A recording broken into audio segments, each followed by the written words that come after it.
Single mom.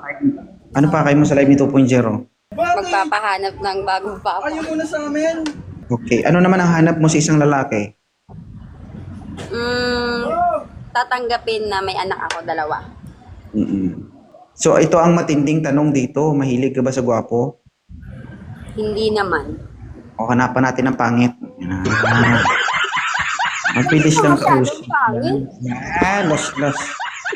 Sabi mo di ka mahilig sa gwapo. Ay, pagtagaid ka ng pangit kayo, uy. Yung man ang sabi mo. Ilan taon na si Mark J? 27 po. Oh, 27. Oh. Contract trader sa Manila. Okay. May anak po kayo, sir. Meron po idol, isa. Single dad na po. Kasal ka? Hindi. Okay lang. Mas batin niya. Okay lang ba si Sir Mark J? Okay naman.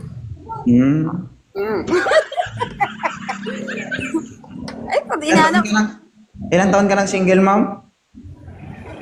4 years. 4 years na. Nilalawa-lawa na. Grabe naman sa nilalawa. Okay, sir. Good evening. May tanong ka ba kay ma'am? Ma'am, anong hanap mo sa isang lalaki?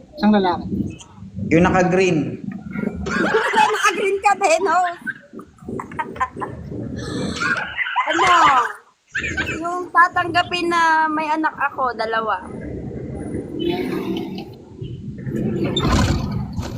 Tapos, hindi siloso. Okay naman. Tanggap naman kita, basta tanggap din ako sa'yo. Tagasan ka pala?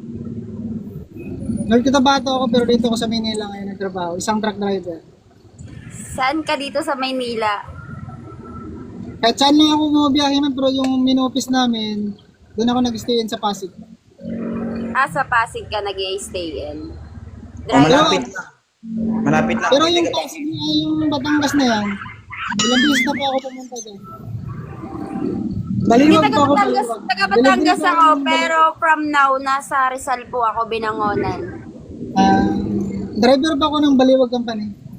Baliwag. Oo. Baliwag Lagi Lutsin. kang mag-iingat sa biyahe mo. Thank you. Safe travel every day. Wala pa. May kasamang landi na. Hala! Sinasabi ko lang na mag-ingat. Ay. Oo. Sorry. Pero naniniwala ako, sabi nila kung yung driver daw, kung saan daw yan na didistino, lagi daw yan may asawa eh. Hindi sa kanila. Sila na lang asawahin mo kasi sa kanila ka naniniwala. Ma'am, may tanong po ako sa'yo. Yes. Tanggap mo ba yung isang single dad? Oo naman, kasi single mom ako, syempre. Mamahalin mo muna yung mga anak ko bago ako. Mamahalin ko rin yung anak mo. Pero nasa Ikaw. probinsya yan. Tanggap naman rin kita. Eh, wala din naman sa akin yung anak ko. Nasa Mindanao yung mga anak ko. Paano hindi kanya matatanggap, sir? Kasi sa inyong dalawa mayroong pinagkaiba. Kapag ang lalaki nagkaroon ng experience bilang isang single dad, gumagaling. Aray mo. Oy, totoo naman. Ang babae, kapag single mom, may experience. Maliban sa gumagaling, lumuluwag. Grabe ka naman. Grabe pag di mo sa mga single mom, uy. Ay, sabihin na lang natin, maliban sa gumagaling, sumisikip. Oh, sige na. Grabe kay ka palaway, kay ka. Okay naman siguro, nagbalik naman siguro.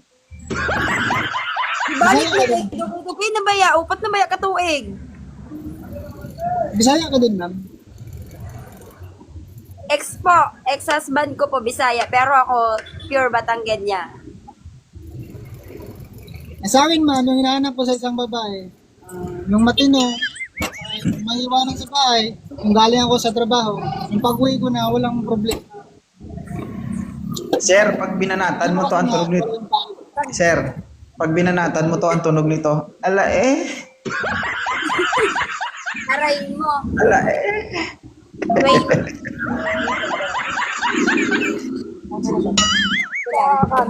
Ilan? Ma'am, okay na ba ito si Sir, ma'am? Dalawa. I-TikTok pa more. Nagpapahanap.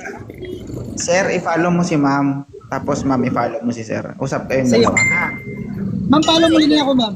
Message kita, ma'am. Sige, kay Palaway, kay Ka. Sa biyahe sige. pa kasi ako. Bye. Follow mo na lang ako, ma'am. Message kita. Bye, thank you. Dalawa niyan. Tapos isang